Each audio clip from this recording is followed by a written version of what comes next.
Hi, everyone, and welcome to this week's episode with Françoise again. Or did I say that right? Can you say your Yeah. name more beautiful than I did? So with Dutch pronunciation, it's Françoise. Françoise, so beautiful. Welcome back to the podcast. Thank you. I'm so happy to have you here again, and we have a very beautiful offering coming up that is free to everyone who's going through a fertility journey. It could be in the beginning of the journey or later. We're going to talk about this fertility winter retreat, and I welcome everyone who's here, who's just been called to listen today and called to check out the work that you're doing. So for everyone who hasn't heard the episode, we have an episode together where we talked about your work and how you came into all of this.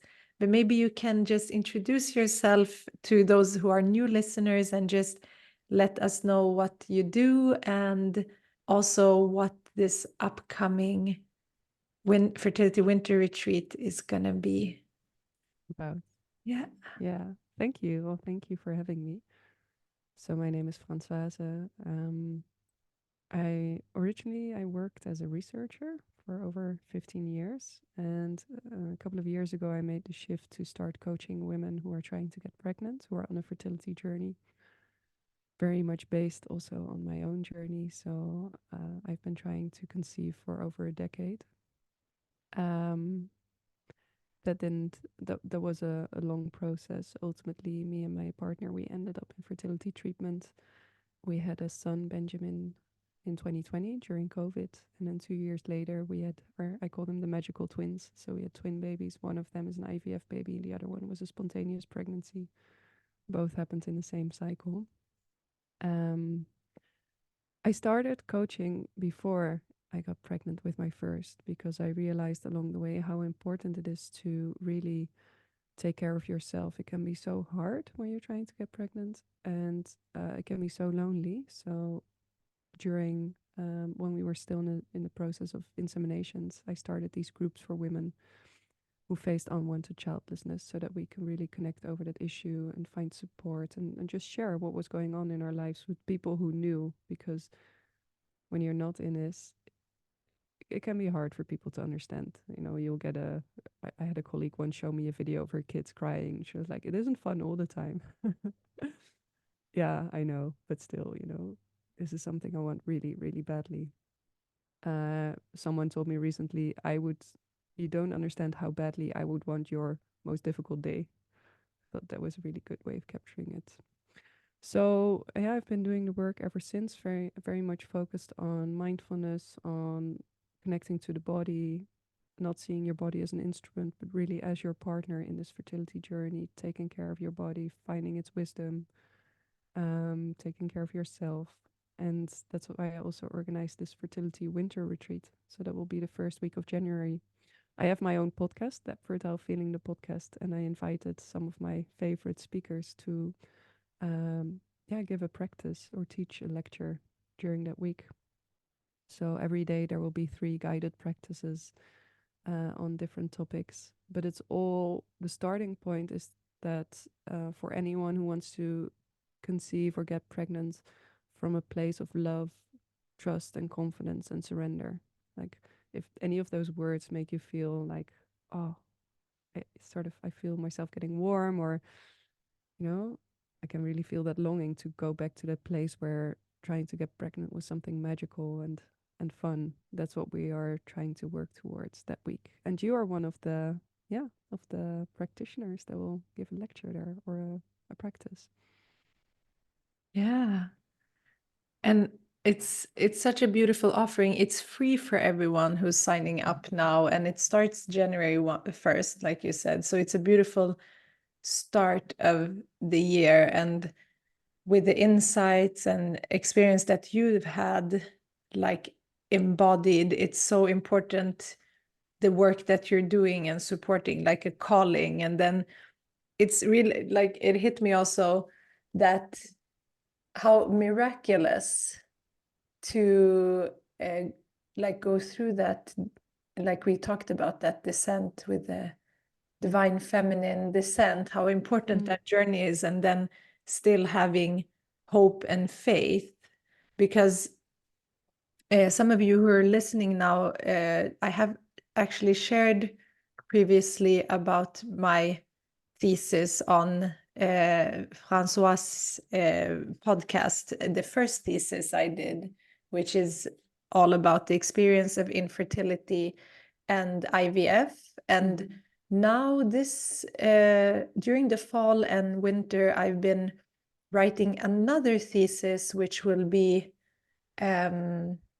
which will be turned in for opposition now in January, which is actually all about how women cope with infertility through religion and spirituality, both spiritual and religious coping, because there are a lot of, in healthcare research, you can see that people with terminal illness, for example, or other like chronic issues, you can use both spirituality and religion as a coping strategy, which is not just something that helps because we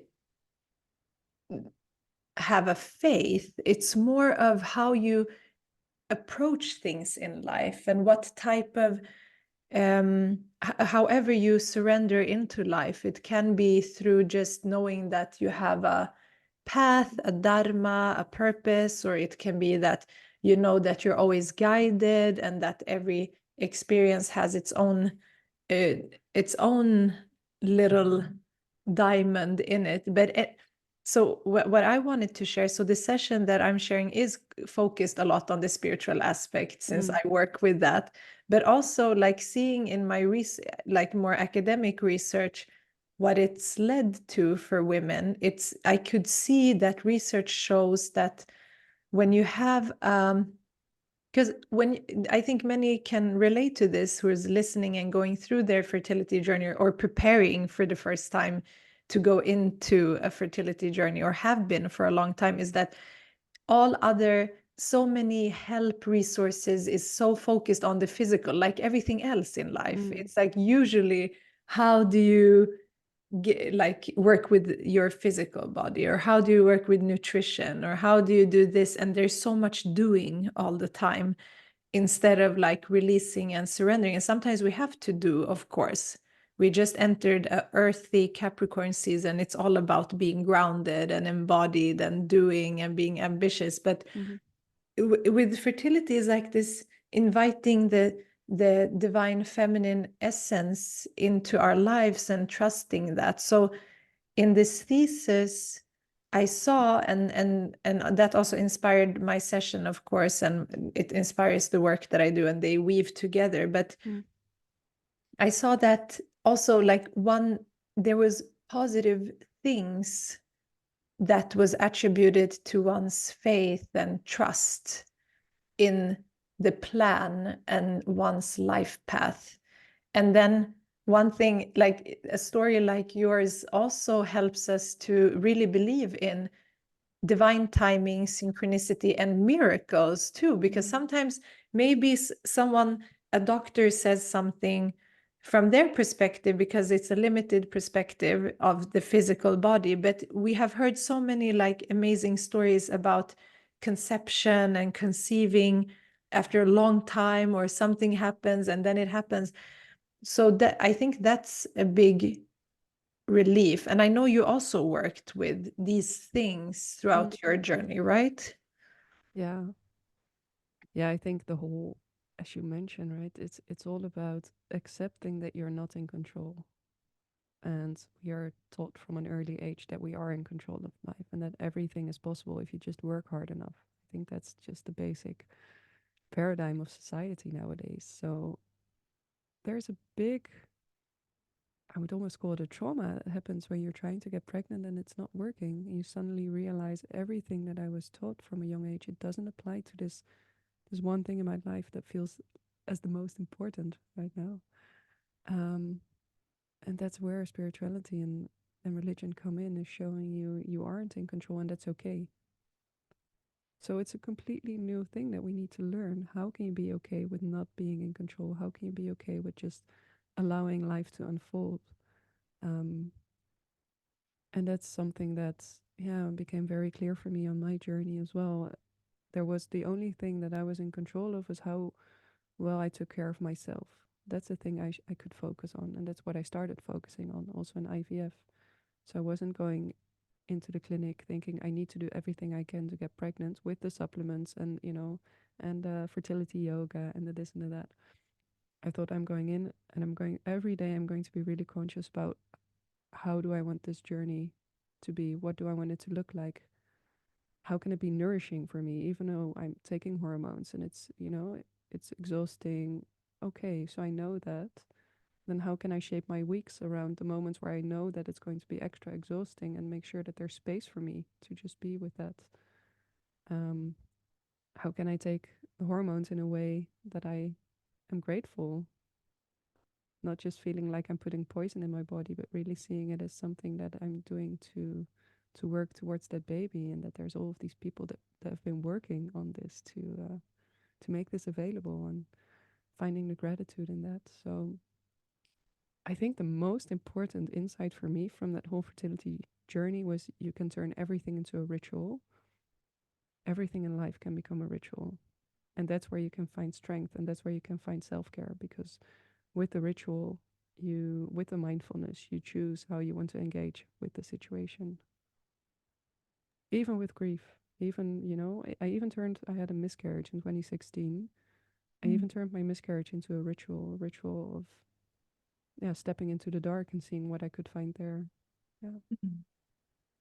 That's so beautiful and so important in different aspects of life. And grief and feeling lost can come up in many ways and throughout life. And I think what you're saying is really like a beautiful way that we have to cope with everything in life, and even when we have the things that we wanted, there's other things that we need, like that's the process of life. It is hard, as I wrote in my first article, that it's a silent grief, because when you're grieving someone who's passed away, it's like tangible and people understand it, like all people can, almost all people could understand like what it means to, but infertility and unwanted childlessness is something that not most people, although many people experience it, you can feel very lonely, and it's something where it's not seen or maybe taken so seriously by most, and it's hard to it's hard for everyone to empathize and to try to feel what another person is feeling if you haven't experienced it. It can be anything. We don't know how people experience all things in life, but it's really beautiful what you said about, because the four main themes that I came up with in my thesis now was that the importance of different practices and also community support, that was one big theme. And then religious and spiritual explanations and understandings, and that's for all of life. Like things happen and you're like, okay, either I can go into this and feel betrayed by life, or I can feel like I've worked so hard but I'm not getting it. But when you cope with it, like as a seer, as we say in the yogic perspective, you can find meaning in everything and importance in those hardships. Uh, I also actually found, since this, so my study was actually again a meta synthesis. So I had stories and insights and interviews from women all different parts of the world, all over the world, and we live in different societies where religion plays more or less role, like a big role. But what researchers have come up with is that it's not that religion or having a spiritual life has diminished. It's just the going to these institutionalized Mm. religious community, has become less and less because it's become more individualized. Because it doesn't mean that because 200 years ago people were going to church every week meant that they were more religious. It just Mm. was a norm. So when the norm changes, that how long have we had? I was just contemplating the other day, how come people from all over the world have all of these mythologies and stories and of creation? That's like a norm, like a natural part of us that we Mhm. make up and want to understand. It's been done in all societies. So but when I researched, the research has mostly been done on religious and spiritual coping in more religious communities. So it was actually a lot from the more major religions Mhm. where women were studied on. And I also found like maybe it's a given in certain religious beliefs. For example, IVF is not Mm. permitted, for example. So Mhm. there was actually negative religious coping, but that was not in because of one's faith. It was because the what was around. For example, well, one was actually, and it depends on which religion the women practice, but one was seeing infertility as a punishment, Mm. as something like a karma. Yeah.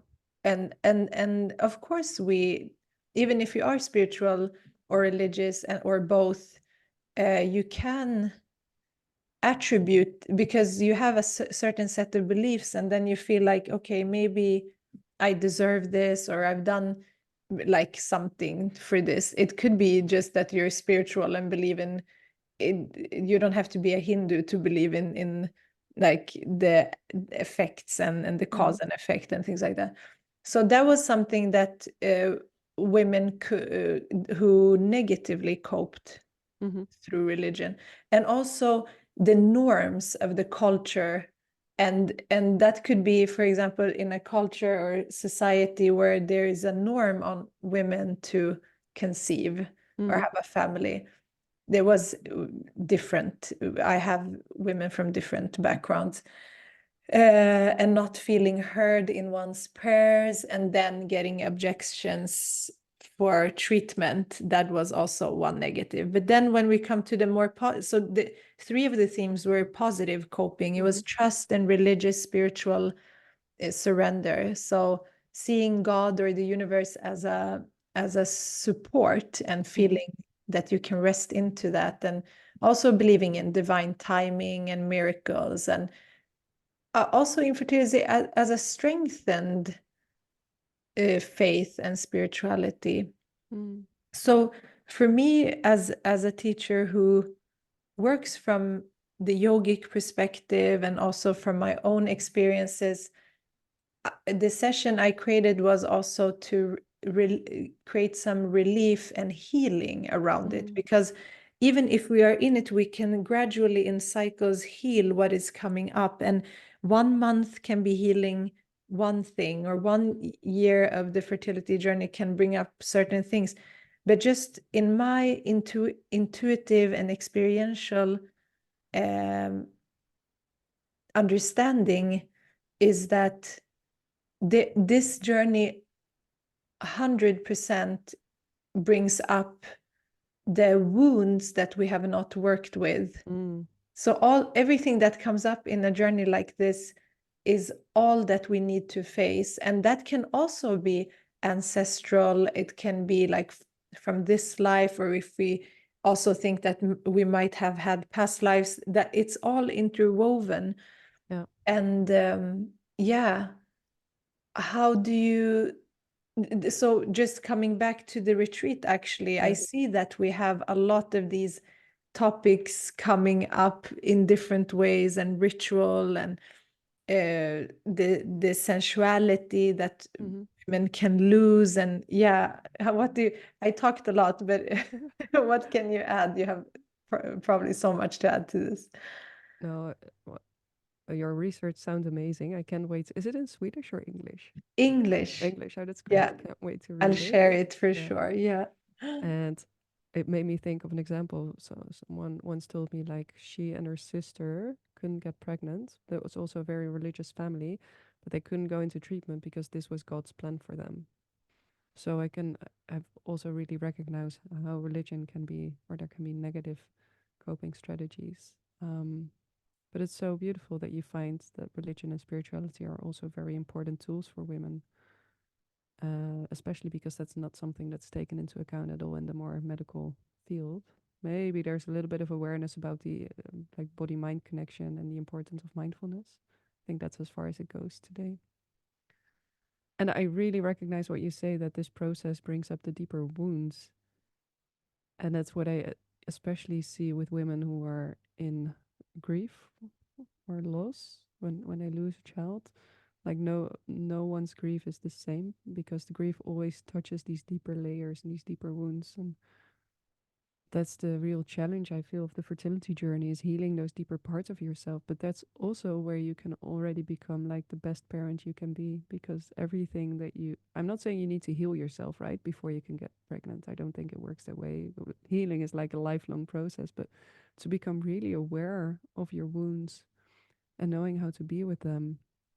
It reminds me of someone who I follow on Instagram who um after she lost her first baby, she really got stuck in PTSD. Now she did have a second baby, but she's still so stuck in her PTSD that she and her husband are actually not going to sleep because they're so afraid that the baby will stop breathing at night. So they take turns watching over that baby. And it just touches my heart so much, like the pain that's still there, all of that trauma that's still there, and that they're bringing into parenthood with them. I feel that's without judgment, right? Because I know that they are doing the best they can to be the best parents they can be.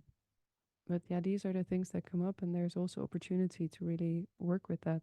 Um, and with the retreat, like the starting point was also that because December can already be a hard month with the holidays and the end of the year, like let's start maybe from a bit of lightness. So really taking that conception from love, from confidence, from surrender as a starting point. And so there's not the focus there will be, if there's trauma or things you want to dark things you will want to look at, there's definitely space for that.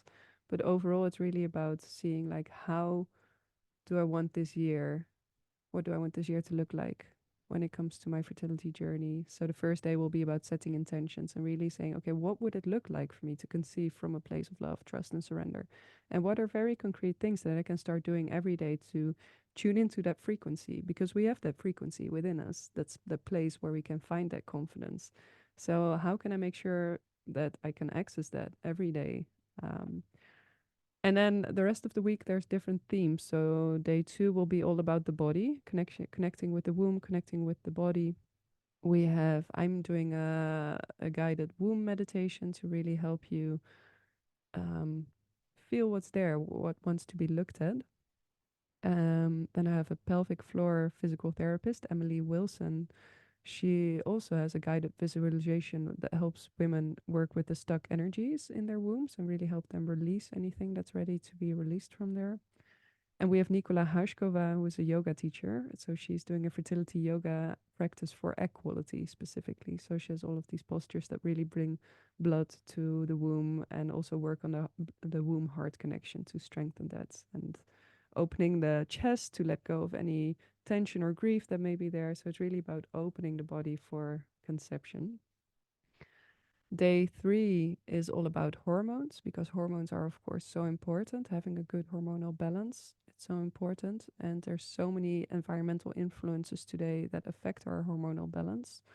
So I'm guiding everyone through a practice that's really about learning to listen to your symptoms. If you have specific menstrual symptoms, working with those to understand what it is that your body needs, because they are telling you something. If you have PCOS or if you have endometriosis, that's also your body trying to tell you something. And of course, it's a medical condition, but it's also something that you can tune into and see like what it is that you need on a much deeper level.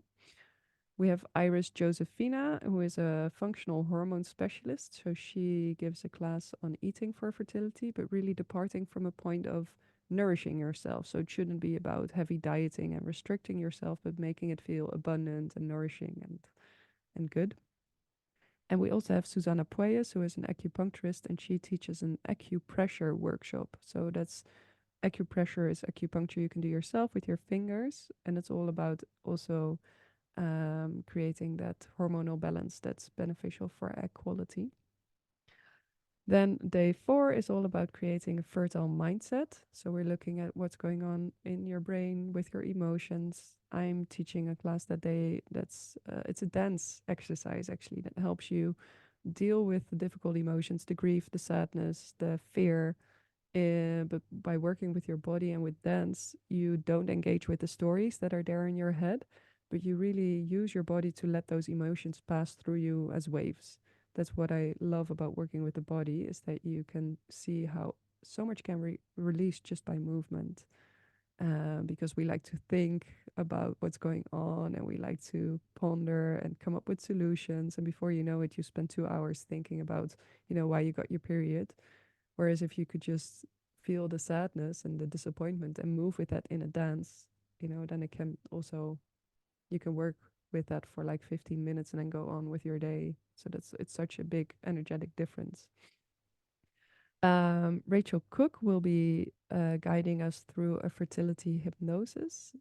She's a fertility hypnotherapist. So she has something called reactivate your inner GPS. So you can really move with your own intuition in that whole journey. And Carolyn Ashurst, who is also a fertility coach, she teaches a workshop on setting up rituals for yourself. Rituals as a way to, increase the self-care that you have available for yourself.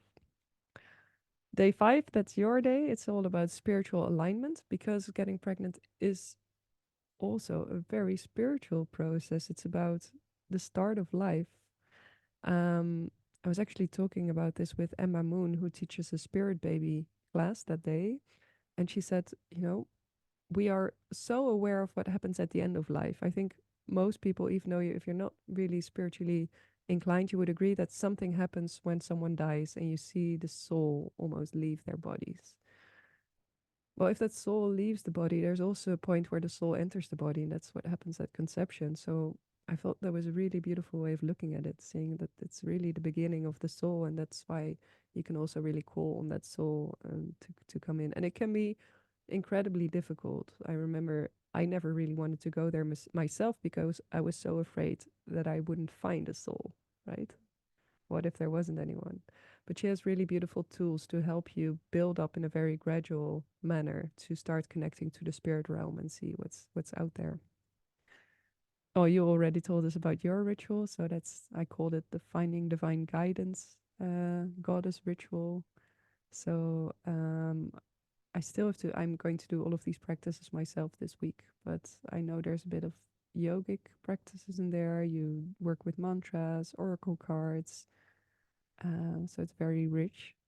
And then we have Juan Belmar, who's an astrologer, and he read the fertility astrology for 2024. So for all of the signs, he looks at important points during the year that might be extra beneficial for you to conceive. Also looking at, that's my main takeaway, looking at where the moon was when you were born. So if you were born on a full moon, for example, then all of the full moons are going to be better for you for conception, because that's your natural time period. So I really love that. And then the final day, I will do a closing ceremony that's really about integrating all of these pieces in your life and seeing like, okay, what is it that I really need right now? Because it's a lot of information, a lot of practices. So maybe there are 1 or 2 areas where you feel this is really where I want to, with those intentions that we set the first day, now I can connect them to very concrete actions to follow up throughout the year. And we also have a practice with Leonie van der Water, who runs the Sensual Wisdom School. And she teaches a class on connecting to yourself and your partner with authentic pleasure. So it's really about finding yourself, or finding your way back to sensuality and pleasure. Uh, because as you mentioned, that's something that's so easily lost during that journey. So I feel I'm so amazed by all of these teachers who agreed to share a bit of their time and their work for free that we can offer this to anyone and really make sure that if you're trying to conceive, whether it's just, you're just getting started or you've been doing this for a while, that you can really start that year off strong and with a focus on what's good for me right now. How can I make this my most nourishing year, even though, or not even though, make this my most nourishing year and make that the departing point for your fertility journey. I mean, this program is so incredible and so needed for so many out there, as we said in the beginning or later in the journey, wherever you are. It's so beautiful, and I love the spirit baby topic. I've had some I think 2 podcasts about that too. How, like, if, yeah, where the soul is already there, so Mm, there's like this opening and invitation, just as we open and invite other people into our life and mm, energy. That is such an interesting session too, and also the hypnosis and the astrology, to mm, understand that there's so many components. But what it does is to give us more than, like you said, it's not there. There is something that's called spiritual care, spiritual health care, and we have it in certain areas of the healthcare system. But in this area, it seems to be lost. In my proposition was, or my conclusions was that, and clinical recommendations is that if the healthcare system can't provide all of these things, there are others who are providing it, that support, or mm, integrated into at least the spiritual institutions. They usually have groups for grief, for example. But why mm, is there not other types of grief? Like, what if they would be more normalized in society in different parts, that this can be coped with in that spiritual aspect and care? Like you said, mindfulness has come in, and all of these small things, and it's not that it's integrated. Most have to find it themselves. So the work mm, that you're doing is also so important, and I love how you've gathered all of the facilitators in this. What an mm, offering, what a blessing to all of us to have mm. this. Thank you. And I mean, it's beautiful to join wherever you are. Maybe it's for a future, Mm, like way in the future, you can still benefit from these and the understanding of it. It's a preparation, because we don't have these sacred preparations anymore in our culture, society, to understand what this process is. I, as a doula, work with birth. Like, what is that process? That's mm, how I'm trying to prepare women to see this not just as a physical process, it's so much more. mm. And even in the birth space, to invite that energy in. So I love this. And how can people sign up, and how can they find you? Yeah, good question. Important question. Yeah, On my website, thatfertileFeeling.com/winter-retreat. perfect. Very I put easy. that. Just leave your email and then you get a daily reminder of the practices and a link where you can find them. I Amazing. also remembered just now that I created a special Instagram account, Mm. fertility.winter.retreat, where you find the profiles of all the speakers. And once we start, I will close up that space so that we have our community page. So that's where you can Mm. also exchange with other participants. And I might even do my own practices live there, so that you don't even have to go to a website. You can just follow them on Instagram. But I have to see if I can get all the technical details straightened out. But that's the intention. It's perfect. And as we're talking, we have 9 more days left, and this will be aired in a couple of days. So Mm. I would just recommend everyone to sign up, and at least, if you can't come to all of the sessions, at least a few of them, and they will be available for 48 hours after, if you Yeah. can't join in directly when you get them. So that's really good too, just to manage. And I think the first week of January is usually calmer for everyone. We Mm. enter in, we have just left also the solstice, something new is being birthed, and the sun is being birthed in the northern hemisphere, which is very positive. And I think we've left also a lot of the heaviness of this year and astrology that has been a little bit tough. So that's something to look forward to, and I can't wait. And if anyone has any questions for me or you, they can just reach out to us on Instagram or Facebook. If you're curious about my thesis, I will share more about it. It's just being finalized within 3 weeks, 4 weeks. So I'll hopefully also get that out as an article. So I'm really excited. And I also want to thank you for letting me share a session and to be of support in this journey. So I really appreciate that. Yeah, no, thank you so much for joining.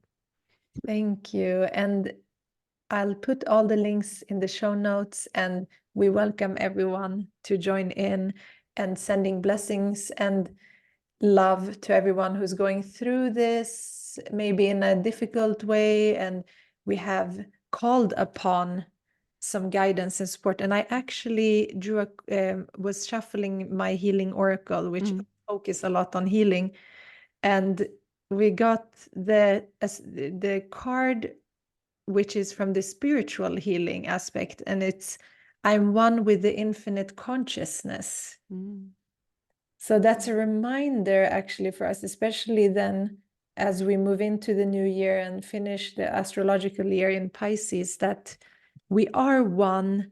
We have the nourishment, and the sun is also there.